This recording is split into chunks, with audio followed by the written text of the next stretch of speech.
허락된 하나님의 말씀은 마태복음 9장 9절에서부터 13절까지의 말씀입니다.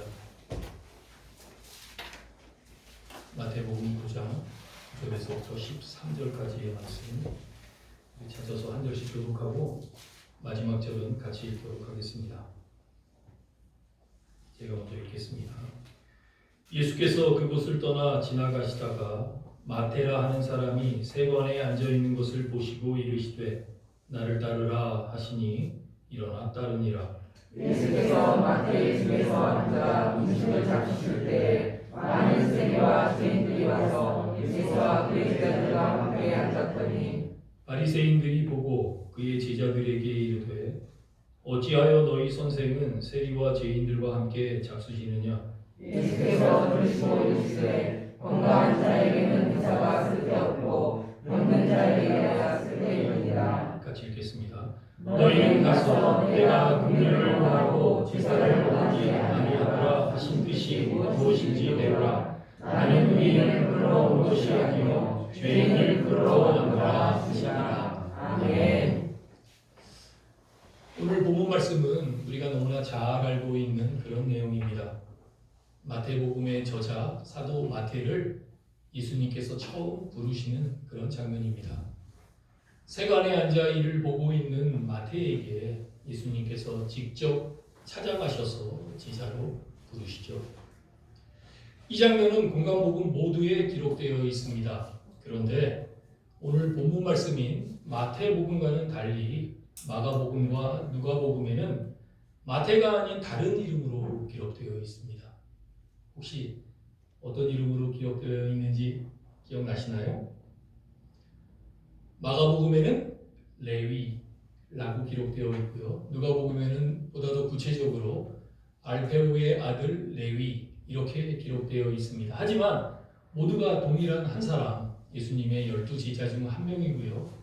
오늘 본문인 마태복음의 저자인 사도 마태를 말하는 겁니다. 자, 그렇다면 왜 복음서마다 각각 이름을 다르게 기록했을까요? 당시 유대인들의 이름 체계가 오늘날 우리가 사용하는 이름 체계와 차이가 있었기 때문입니다. 크게 두 가지 정도의 차이가 있다라고 말씀드릴 수 있겠는데요. 첫 번째 차이점은 당시 유대인들은 성을 사용하지 않았습니다. 성을 사용하지 않으니까 당연히 같은 이름이 굉장히 많았겠죠. 그랬기 때문에 같은 이름끼리의 혼돈을 피하기 위해서 나름 생각해낸 방법이 이름 앞에 그 사람의 아버지의 이름을 붙이거나 또는 그 사람이 사는 동네 이름을 붙이는 것이었습니다. 그러니까 누구의 아들 누구 이런 식으로 명명한다거나 또는 어디에 사는 누구 이런 식으로 이름을 불렀던 겁니다.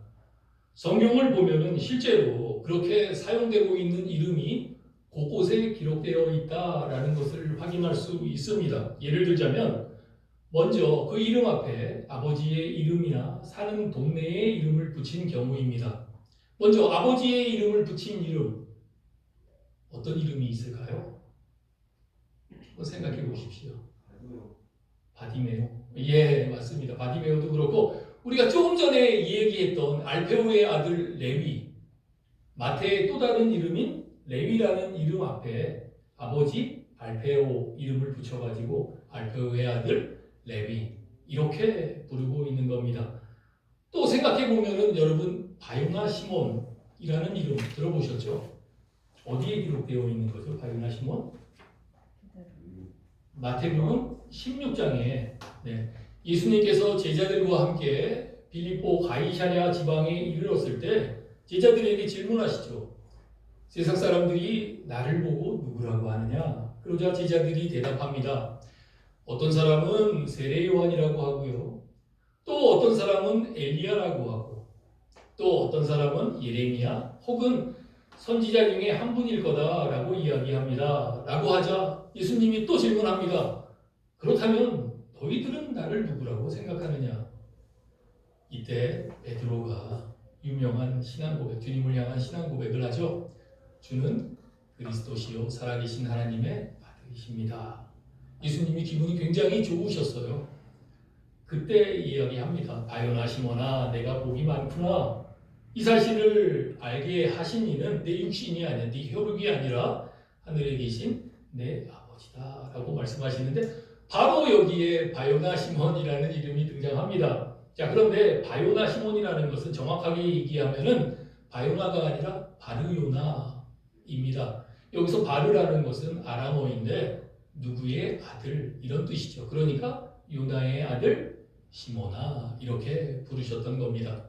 이렇게 이름 앞에 아버지의 이름을 붙이기도 하고요. 또 이름 앞에 사는 동네의 이름을 붙이기도 합니다. 아리마대 요셉 여러분 아시죠? 자신의 무덤을 예수님에게 양보했던 굉장한 부자. 이 사람 앞에 이름 앞에 붙어 있는 아리마대는 그 지방, 그 사람이 살았던 지방을 이야기하는 겁니다. 또 누가 있죠? 가룟인 유다, 가룟 유다. 또 우리 구주 예수님 뭐라고 불렸죠? 맞습니다. 나사렛 예수.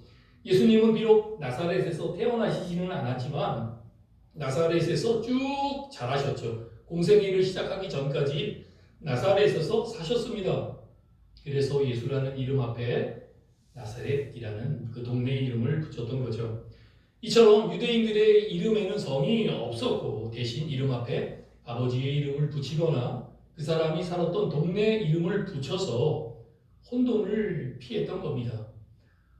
당시 유대인들의 이름 체계의 두 번째 차이점은 당시 유대인들은 대부분 2개 내지는 3개의 이름을 가지고 있다라는 사실입니다. 하지만 이것은 자신의 뜻과는 상관없이 당시 이스라엘이 처한 정치적 상황 때문에 어쩔 수 없이 벌어진 그런 일입니다. 우리가 잘 알고 있듯이 당시 이스라엘은 수백 년 동안 주변 열강의 식민 지배하에 있었습니다. 그랬기 때문에 어쩔 수 없이 고유의 히브리식 이름 외에 자신들을 통치하던 지배 세력들의 의지에 따라서 그들이 사용하는 언어로 된 또 하나의 이름을 가질 수밖에 없었던 거죠. 어떤 경우에는 당시 팔레스타인 지역에서 공용어로 사용하던 아람어 이름을 갖기도 했고요. 또 어떤 경우에는 당시 헬라 문화권에서 공통으로 사용되던 헬라식 이름을 가져야만 했습니다. 이와 같이 피치 못할 사정으로 인해 당시 유대인들은 원하든 원하지 않든 어쩔 수 없이 2개 내지는 3개의 이름을 가질 수밖에 없었던 겁니다. 마태복음에 기록된 마태라는 이름은 그의 헬라식 이름이고요.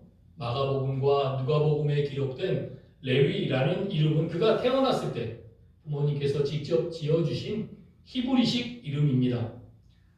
자, 여러분 기왕 이름에 대한 이야기가 나왔으니까 짚고 넘어가야 할 사람의 이름이 있습니다. 여러분 사도 바울 잘 알고 계시죠? 신약 시대만을 생각했을 때 예수님 다음으로 중요한 사람이다 라고 말할 수 있을 정도입니다. 신약 성경 27권의 절반에 가까운 13권을 바로 사도 바울이 기록했습니다. 그런데 이 사도 바울도 2개의 이름을 가지고 있었습니다. 어떤 이름이죠?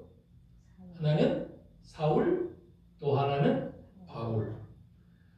여러분 사울과 바울 2 이름 사이에 어떤 차이가 있나요? 원래 그의 이름이 사울이었는데 다메섹 도상에서 예수님을 만나서 회심을 경험한 후 그 이름을 바울로 바꿨다. 이렇게 알고 있는 사람들이 적지 않습니다. 저 역시 어렸을 때 교회 학교에서 그렇게 배웠습니다. 그런데 알고 보니까 그런 것은 아니었습니다. 물론 예수님을 만나서 그 이름이 바뀐 사람도 있습니다. 대표적으로 베드로를 들 수 있죠. 베드로의 원래 이름은 시몬이었습니다. 그런데 예수님께서 그 이름을 반석이라는 뜻의 베드로로 바꿔주셨죠. 하지만 바울은 그런 케이스가 아닙니다. 앞서 말씀드렸듯이 당시 유대인들이 그때의 정치적 상황에 의해 어쩔 수 없이 2개 내지는 3개의 이름을 갖고 있듯이 사도 바울도 당시의 시대적 상황으로 인해서 어쩔 수 없이 2개의 이름을 갖게 된 겁니다. 사울이라는 이름은 태어났을 때 그의 부모님이 지어주신 히브리식 이름이고요. 바울은 헬라식 이름일 뿐입니다. 우리가 잘 알고 있듯이 그는 로마 시민권을 가지고 있었기 때문에 당연히 헬라식 이름이 필요했을 겁니다. 보통 사울이라는 이름을 사용했는데 이방인의 사도로서의 사명을 그가 인식한 후 그 사명을 보다도 효과적으로 달성하기 위해서 헬라식 이름인 바울이라는 이름을 사용했던 거죠. 이 사실은 사도행전 13장을 보면 분명하게 드러납니다. 여러분, 사도행전 13장은 바울이 바나바, 마가와 함께 안디옥 교회의 파송을 받아서 제1차 전도 여행을 떠나는 그런 장면이 기록되어 있습니다. 그런데 이때 사도행전의 저자인 누가는 바울을 사울 이렇게 기록하고 있습니다. 바울이 회심하고 나서 그때는 자그마치 14년이라는 세월이 지난 그런 시기인데도 말이죠. 사도행전 13장 2절을 보면 우리가 확인할 수 있습니다. 제가 주보에 오늘 말씀 관련 구절을 적어놨는데 거기에 사도행전 13장 2절이 있습니다. 같이 한번 좀 읽어볼까요? 사도행전 13장 2절 시작.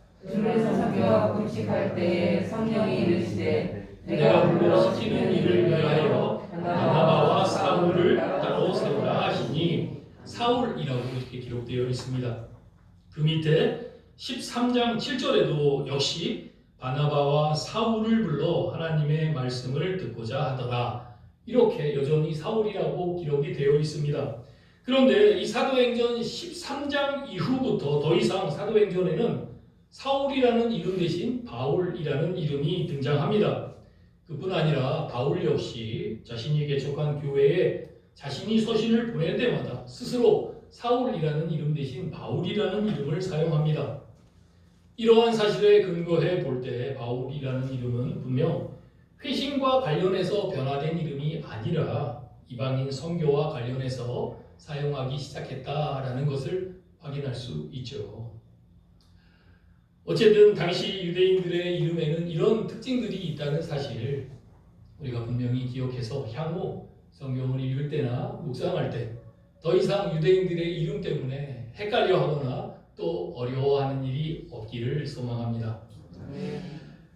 자, 그런데 여러분, 알페오의 아들 레위라고도 불리는 사도 마태, 예수님을 만나기 전에 어떤 직업을 가지고 있었죠?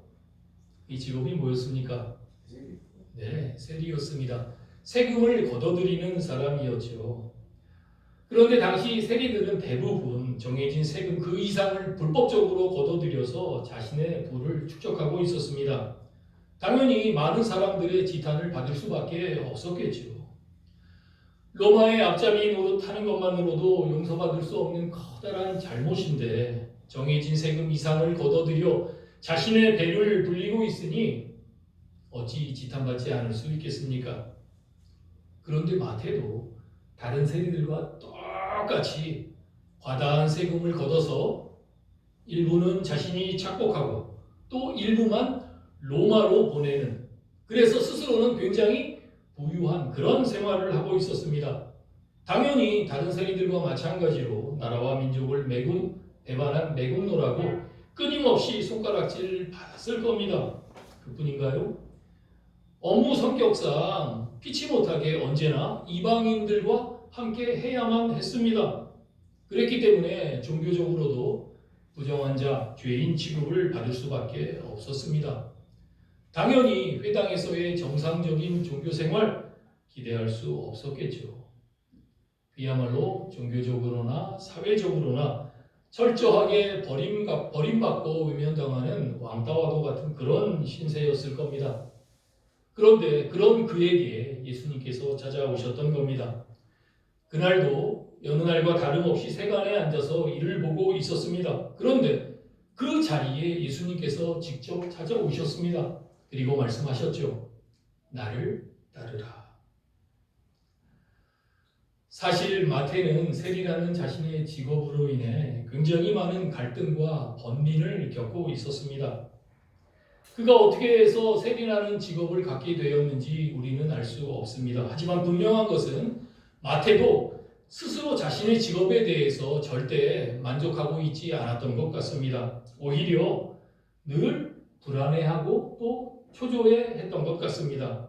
비록 물질적으로는 풍족한 생활을 하고 있었지만 그에게는 결코 평안과 만족이 있을 수 없었던 겁니다.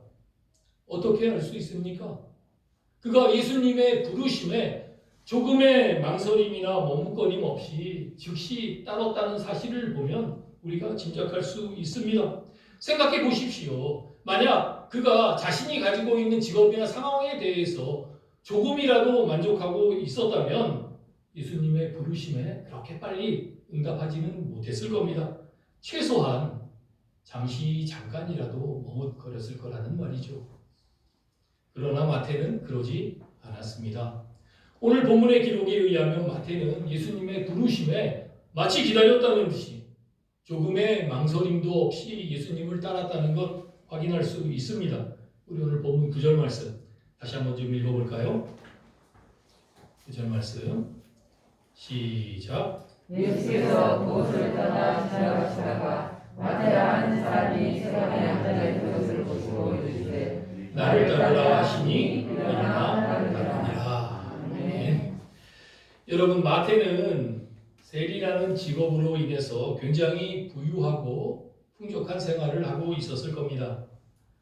또 나름대로 힘과 권력도 있었을 거고요. 하지만 그럼에도 불구하고 그는 늘 불안해하고 또 초조해했습니다. 사람들의 차가운 시선과 따돌림, 나라와 민족을 배반했으며 신앙생활조차 제대로 할 수 없음으로 인한 죄책감, 그야말로 하루하루가 마치 가시방석에 앉은 듯한 어렵고 힘든 순간의 연속이었을 겁니다. 그런데 그런 그에게 어느 날 한 소문이 들려옵니다. 다름 아닌 나사렛에서 왔다는 어떤 한 사람에 관한 소문이었습니다. 비록 행색은 초라하고 남루했지만 선포하는 말씀이 기존의 그 어떤 종교 지도자들과는 완전히 다른 권위 있고 또 능력 있는 말씀이었다는 겁니다. 그뿐인가요? 모든 병자들을 다 치료했고 귀신 들린 사람들 안에 귀신을 쫓아냈으며 심지어 자신은 죄를 사하는 권세도 있다 라고 선포했다는 겁니다.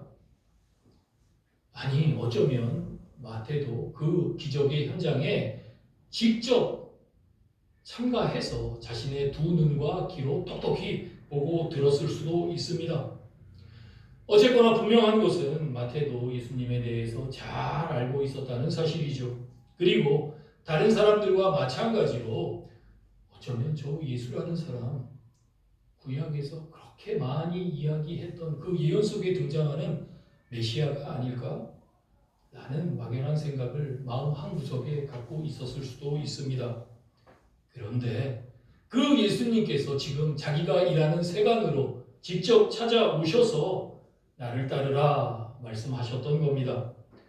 나라와 민족을 배반한 매국노이며 종교적 죄인인 자신에게, 그래서 많은 사람들로부터 지탄받고 멸시받던 자신에게 지금 예수님께서 직접 찾아오셔서 제자로 불러주셨던 겁니다. 나지막했지만 힘있는 예수님의 그 부르심에 마태의 마음을 억누르고 있던 그 모든 갈등, 번민, 불안, 초조, 죄책감들은 한순간에 깨끗하게 사라져 버렸고요.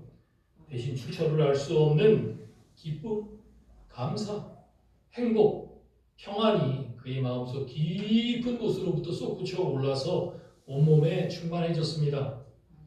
그래서 마태는 자신도 모르는 사이에 그 자리에서 벌떡 일어나 큰 소리로 대답할 수 있었던 겁니다. 네, 예수님, 제가 당신을 따르겠습니다. 마태를 제자로 부르신 예수님은 마태의 초청으로 그날 밤 그의 집에서 많은 세리들 그리고 죄인들과 함께 식탁의 교제를 나누십니다. 아마도 마태는 예수님의 제자가 되어서 떠나기 전에 자신의 친구들 그리고 동료들과 함께 마지막 만찬을 나누기 원했던 것 같습니다. 어쩌면 그런 식탁의 자리를 통해서 자신의 동료들에게도 예수님을 소개해 주고자 하는 그런 마음도 있었을 수 있습니다.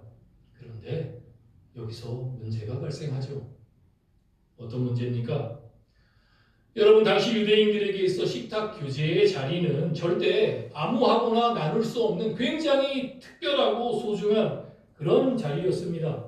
그런데 그런 식탁 교제의 자리를 이방인들이나 죄인들과 함께 나눈다는 것은 정말이지 상상할 수조차 없는 그런 잘못된 일이었습니다. 그런데 지금 예수님, 죄인들 그리고 세리들과 함께 아무런 거리낌 없이 식탁 교제를 나누고 있었던 거죠. 그런 예수님의 모습을 바라보고 있는 유대인들은, 특히 바리새인이나 서기관과 같은 종교 지도자들은 당연히 당혹스러울 수밖에 없었을 겁니다. 당시 유대인들의 정결 규정에 따르면 유대인들은 절대 죄인들과 접촉해서는 안 되는 일이었습니다. 왜냐하면 그들의 부정이 그대로 나에게도 전가돼서 나도 그들과 똑같이 부정해진다라고 생각하고 있었기 때문이죠. 그래서 당시에 신실하다고 생각하는 유대인들은 부정한 사람이나 죄인들과는 접촉은 물론이고 그 곁에도 가지 않았습니다. 여러분, 이에 대해서 우리가 잘 알고 있는 극단적인 사례 하나 있지 않습니까? 당시 유대인들은 예루살렘에서 갈릴리 지방을 갈 때 편하고 빠른 길이 있음에도 불구하고 굳이 요단강을 건너서 베레아 지방을 통과하는 아주 멀고 험한 그런 길로 돌아서 갔습니다. 왜 그랬죠? 예루살렘과 갈릴리 지방 사이에 사마리아 지역이 있었기 때문에. 여러분, 사마리아가 어떤 지역입니까? 사마리아는 북이스라엘의 대표적인 도시입니다. 그런데 기원전 722년에 북이스라엘이 아수르에 의해 멸망당하게 되자 아수르가 펼친 혼혈 정책의 희생양이 되고 맙니다. 혼혈 정책이란 아수르가 자신들이 정복한 나라의 백성들이 더 이상 자신들에게 저항하지 못하도록 하기 위해서 그 민족의 정신을 말살시키고자 했던 정책입니다. 그 방법은 다름 아니라 자신이 정복한 나라의 백성들을 강제로 이주시켜서 서로 다른 민족의 사람들과 결혼을 시키는 겁니다. 그렇게 서로 다른 민족의 사람들끼리 결혼시켜서 혼혈, 즉 피섞음을 자행했던 거죠.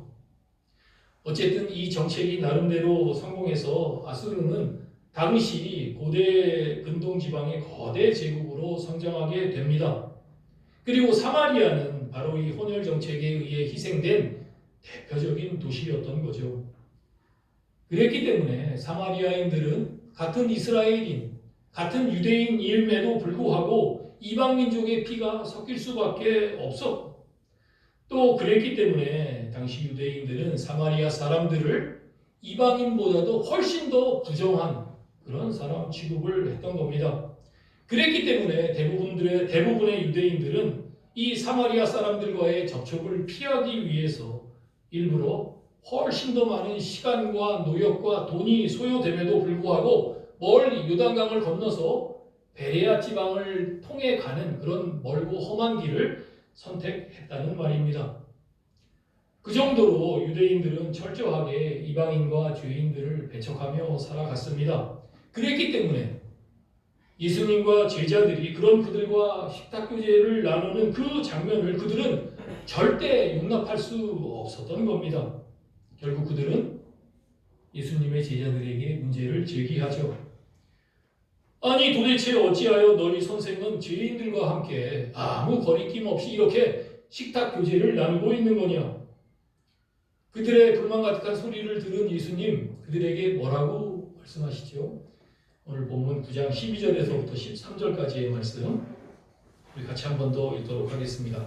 12절 13절 시작. 예수께서 들으시고 이르시되 건강한 자에게는 의사가 쓸데없고 병든 자에게야 쓸데있느니라. 너희는 가서 내가 긍휼을 원하고 제사를 원하지 아니하노라 하신 뜻이 무엇인지 배우라. 나는 의인을 부르러 온 것이 아니요 죄인을 부르러 왔노라 하시니라. 아멘. 여러분, 예수님께서 12절에서 하신 말씀은 당시 유대인들 사이에서 흔히 사용되던 그런 격언을 인용하신 겁니다. 건강한 자에게는 의사가 필요 없지만 병든 자에게는 반드시 의사가 필요하다는 거죠. 말씀 속의 병든 자는 세리와 죄인을 의미합니다. 그리고 건강한 자는 예수님을 대적하는 바리새인들, 종교 지도자들을 의미하고요. 의사는 당연히 예수님을 의미하는 거죠. 예수님의 이 말씀 속에서 우리는 예수님과 바리새인들이 하나님의 뜻을 행하는 데 있어 그 우선권을 과연 어디에 두고 있느냐라는 것을 분명히 알 수 있습니다. 바리새인들은 자신들이 정한 장로들의 유전과 전통으로 대변되는 전결 규정을 준수하는데 그 우선권을 두고 살아갑니다. 반면에 예수님은 그 우선권을 당신의 도움이 필요한 연약한 자들, 낮고 천한 자들을 돕는 데 두셨다는 것 분명하게 알 수 있습니다. 계속된 13절의 말씀은 앞서 하신 12절의 말씀을 보충 설명하신 것인데 구약 호세아서의 말씀을 인용한 겁니다. 먼저 예수님이 인용하신 호세아서의 말씀 우리 같이 한번 좀 읽어봅시다.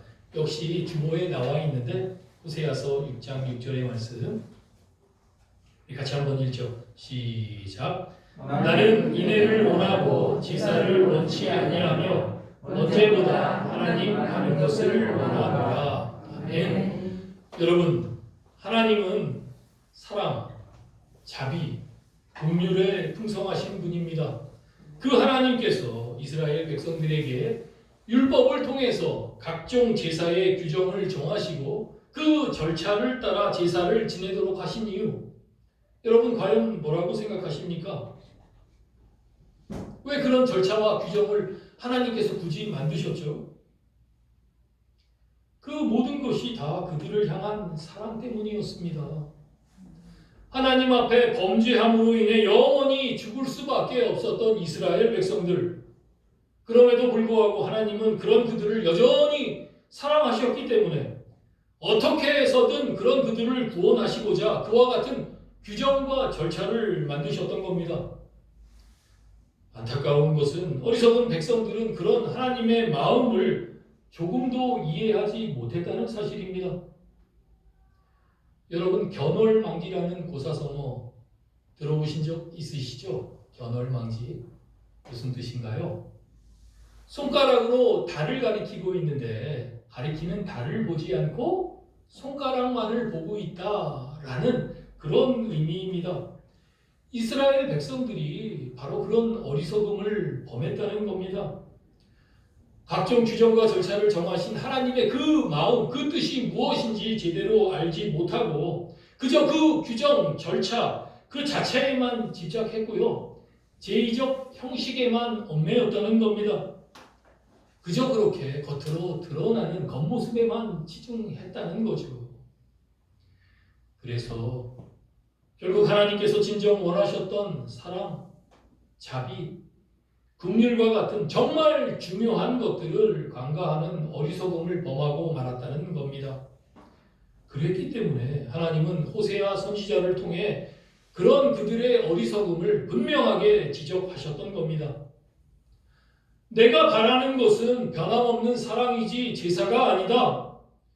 불살라 바치는 제사보다는 너희가 나 하나님 알기를 더 간절하게 바란다. 동일한 말씀을 하나님은 이사야 선지자를 통해서도 선포케 하셨습니다. 이사야서 1장 11절에서부터 17절까지의 말씀 우리 한번 찾아서 읽겠습니다. 이사야서 1장 11절부터 17절까지의 말씀. 제 성경으로 구약성경 968쪽입니다. 이사야서 1장 11절에서부터 17절까지의 말씀 역시 한 절씩 교독하고 마지막 절 같이 읽도록 하겠습니다.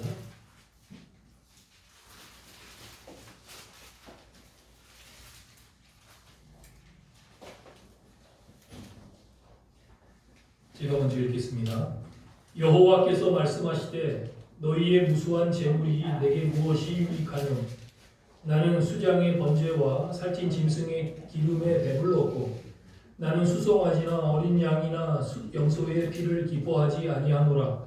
너희가 내 앞에 보이노니 이것을 누가 너희에게 요구하였느냐? 내 마당은 그것을 누리라. 헛된 재물을 다시 가져오지 말라. 분양은 내가 가증히 여기는 바요. 월삭과 안식일과 대회로 모이는 것도 그러하니 성회와 아울러 악을 행하는 것을 내가 견디지 못하겠노라. 내 마음이 너희의 월삭과 정한 절기를 싫어하나니 그것이 내게 무거운 짐이라. 내가 주기에 궁리하였느니라. 너희가 손을 펼 때에 내가 내 눈을 너희에게서 가리고 너희가 많이 기도할지라도 내가 듣지 아니하리니 이는 너희의 손에 피가 가득함이라.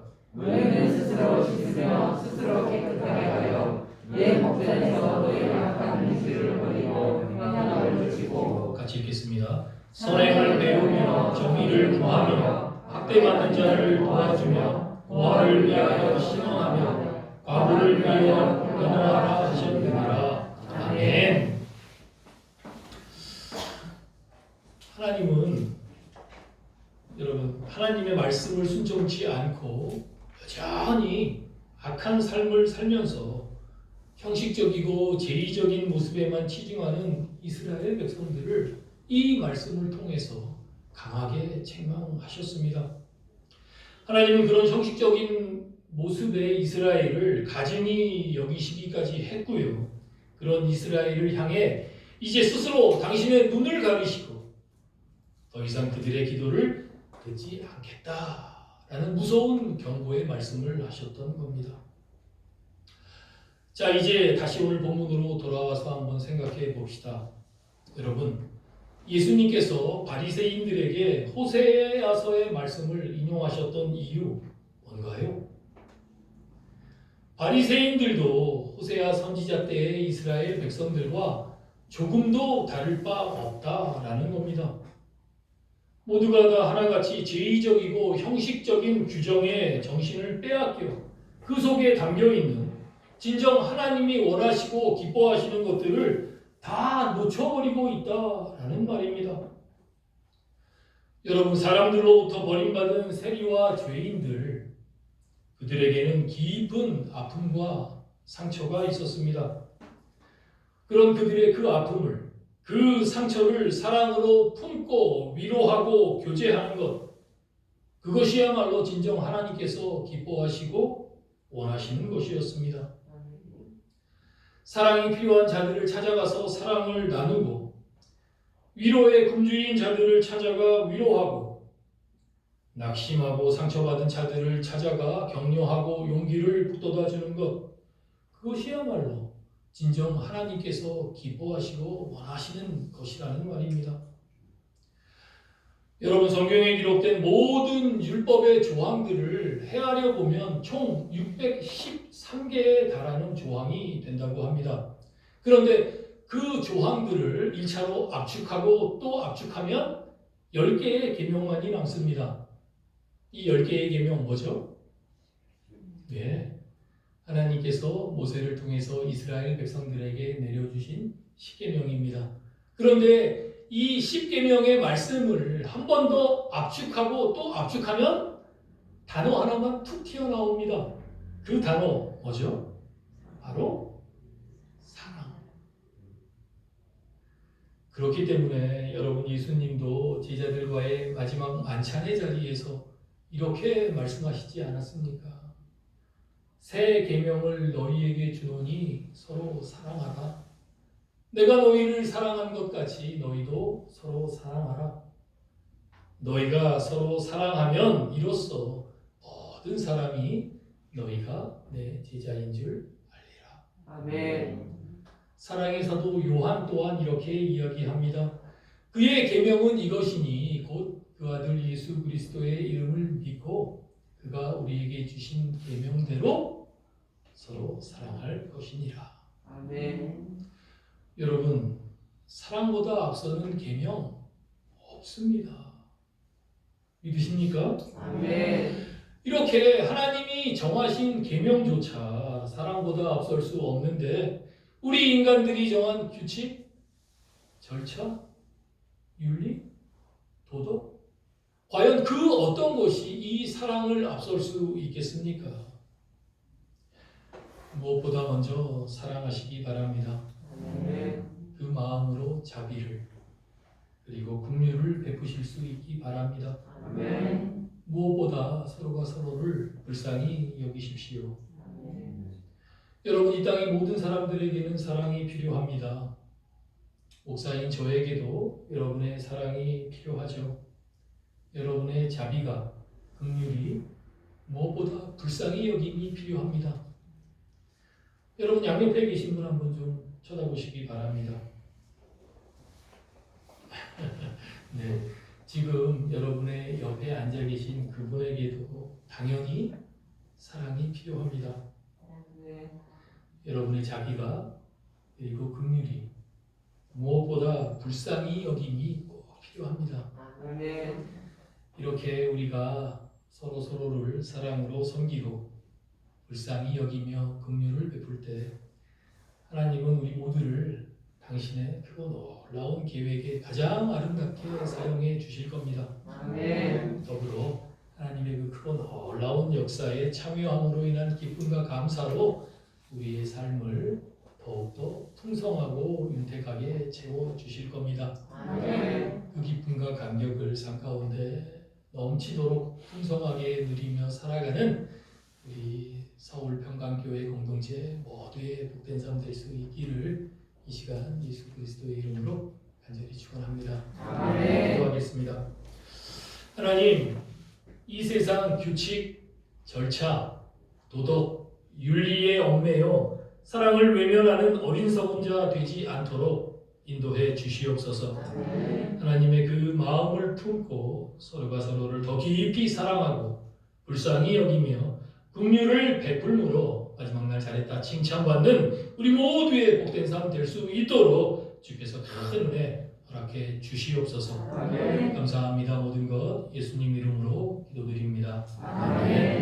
우리 말씀을 기억하면서 봉헌송 508장 함께 보겠습니다.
새 계명을 너희에게 주노니 서로 사랑하라. 내가 너희를 사랑한 것 같이 너희도 사랑하라. 하나님, 우리를 향한 하나님의 그 크고 놀라운 사랑, 한량없는 그 은혜에 감사하며 우리의 작은 것, 정성껏 구별하여 올려드립니다.